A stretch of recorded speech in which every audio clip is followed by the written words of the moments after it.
Hello, welcome back. My name is Labria. I am a mom, powerlifter, and strength coach, and we're going to be throwing some heavy weight around today. It is very cold. Number one, it is 7 degrees out here. It is cold. And Miss Luteal, she's just been knocking me out this past week. And I'll put below who Miss Luteal is. And I am tired. I'm fatigued. And fatigued as in I'm just not like my body is hurting or my body is tired. I could have used another hour of sleep. That's neither here nor there. So in today's squat session, because today is squat, we have 2 sets of anywhere between 210, 215. I always go on the higher end. Also, I have to remind myself that, I have something to prove, but I really don't have something to prove, if that makes any sense. Like, there's a part of me, like, I want to be the best that I can be. Like, I want to outdo yesterday's Labria. That's always the goal. But there's also, like, Labria, if you don't have it in the tank, that's okay too, because my period is around the corner. You know what I'm saying? And I made a video about this. It's just like, listen to your body when you are training, but also if I have it in the tank, I'm gonna do it. So I probably am gonna go for 215. And then we have front squats. Hate is a strong word. I don't hate it. Front squats, we have a love-hate relationship right now because my form needs work, but also it's uncomfortable for me. But we're going to do them anyway. So I have 3 sets of 7 of those. And that's probably going to be over 100 pounds today. We're going to rock this training out. And later, I am going to meal prep. We're going to meal prep some good stuff tonight. It's going to be one pan. It's going to be easy, because one thing I need in my life is easy right now, especially with things that I can make easy. So when it comes to meal prep, we're putting it on one pan, baby. That's it. So I'm excited to show you that tonight. So let's get into this training session. Let's move some weight around. And I'll see you inside. So I have warmed up the hips and dips and all the things. I am so tight, y'all, that it just don't make sense. So I have to start prioritizing stretching. Hopefully this is not weird. I might have to change directions.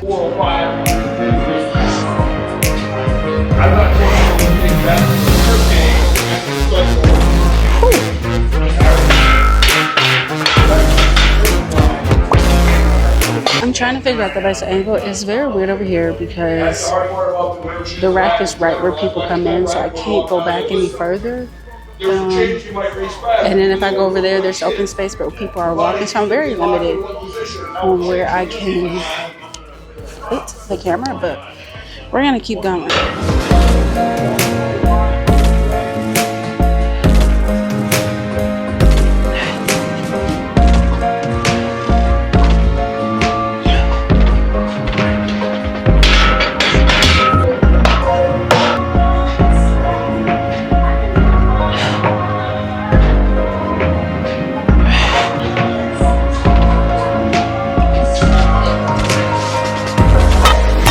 One thing that I do is I only put my belt on when I'm at about 75 to 80% of my max, because that just helps strengthen my core. So I don't use my belt with every single lift. I want to be able to, build a strong core. Yes, the belt and the knee sleeves are here to help, but we're not going to use it with every lift. Oh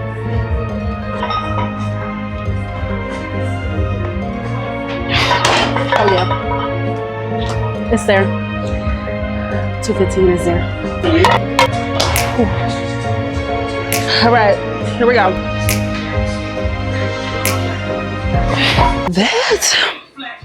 That was a little heavier than I thought it was going to be. I'm going to try for 215. I just need to make sure that my safeties are in place. All right, let's go.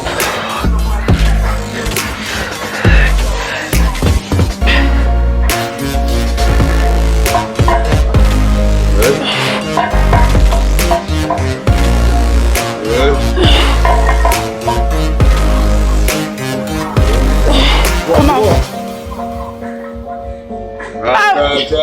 One more. Drive it all the way up.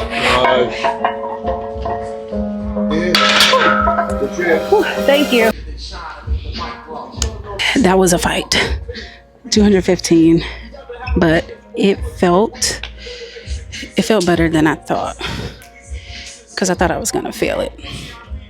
Now I will say that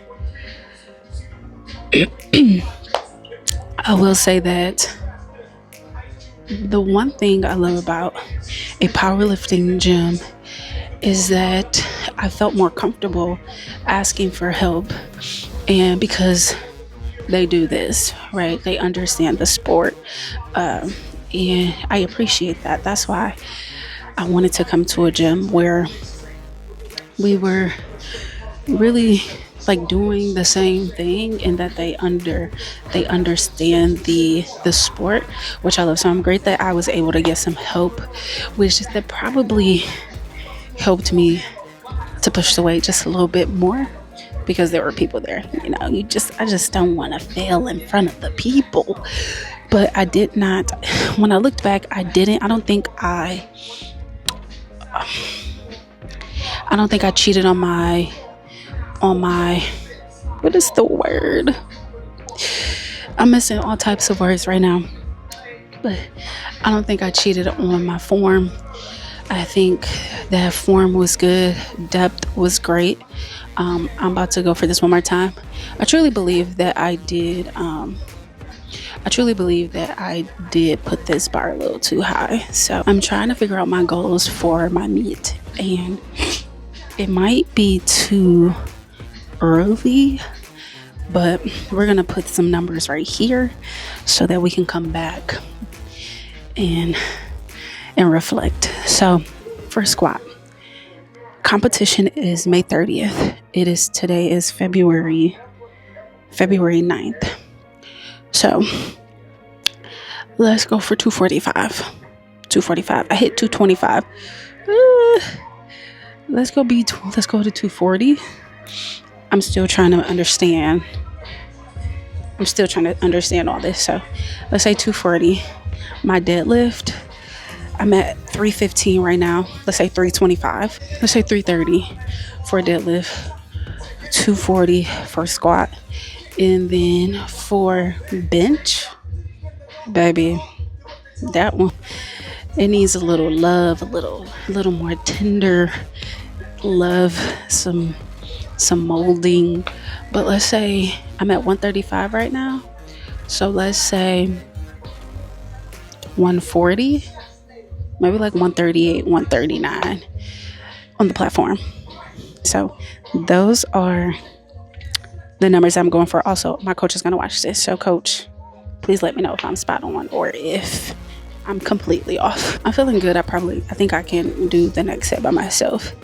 I was just nervous that I was going to, and I need to unpack that, because I was about to say I was nervous about failing, and that's it. I shouldn't be nervous about failing. That's like part of the process is failing. If I fail lifts, and I have failed lifts multiple times. I actually don't think that we're processing this in real time.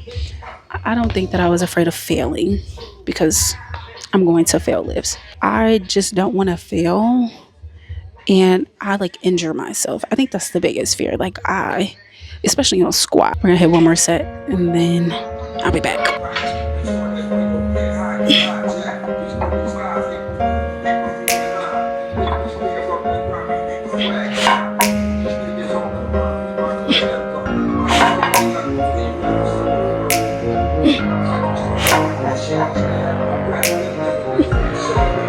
One more.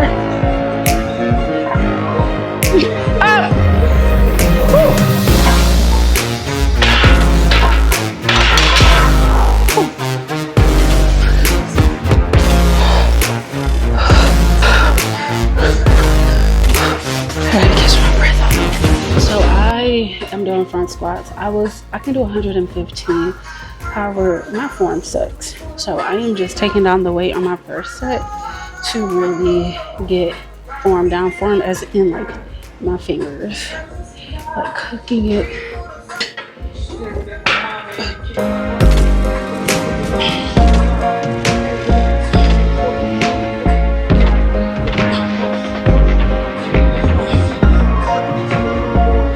think that looked a lot better than last week.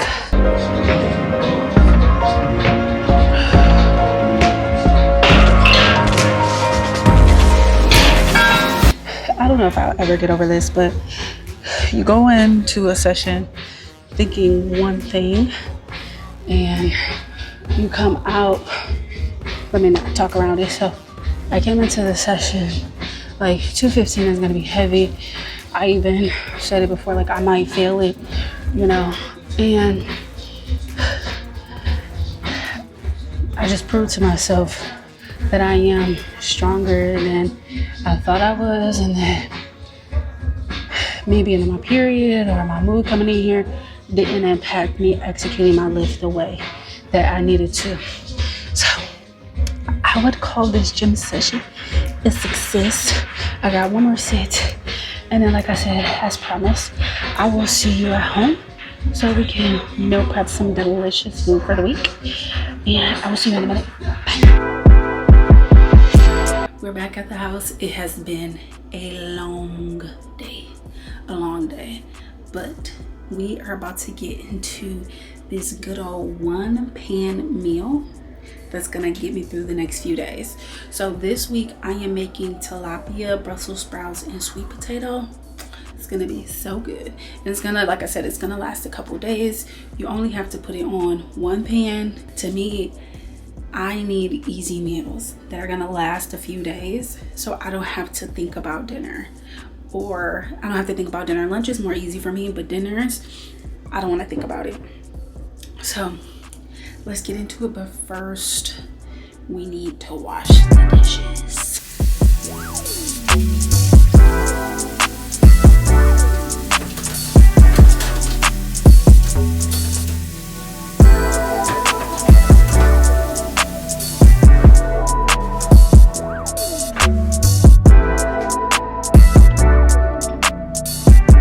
Now we are going to get the sweet potato ready. I make sure that I'm getting all my macros and my nutrients. So one, I make sure I get at least 30 to 40 grams of protein per meal, period.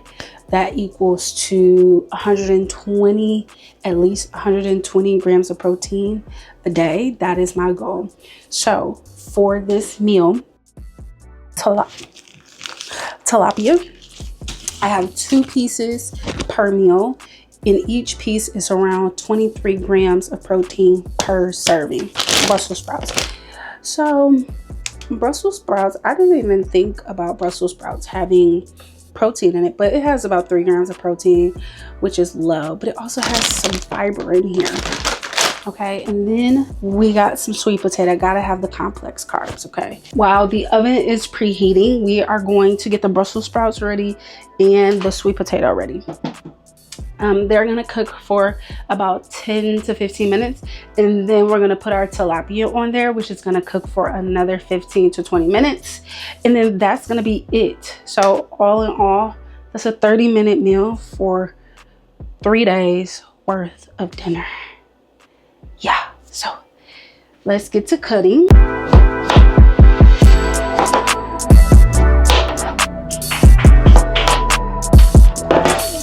So I already sprayed the pan, well, the parchment paper, and I sprayed it with this.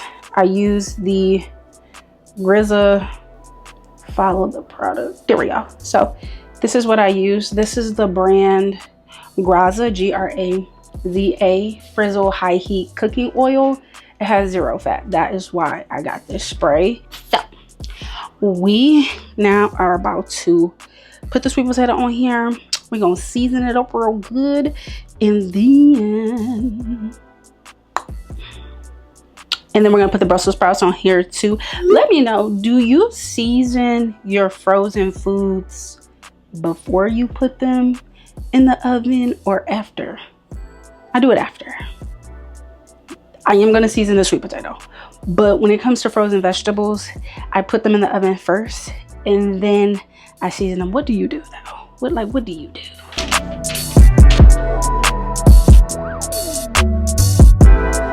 Not me being able to deadlift 300 pounds and can't even open Brussels sprouts.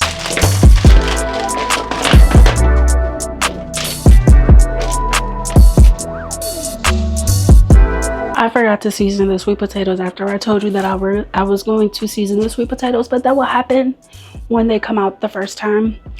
I will. Oh, and I forgot to set the timer. I'm gonna put it on for 10 minutes. I think 5 minutes went by. Okay, let's just get back into the cooking montage.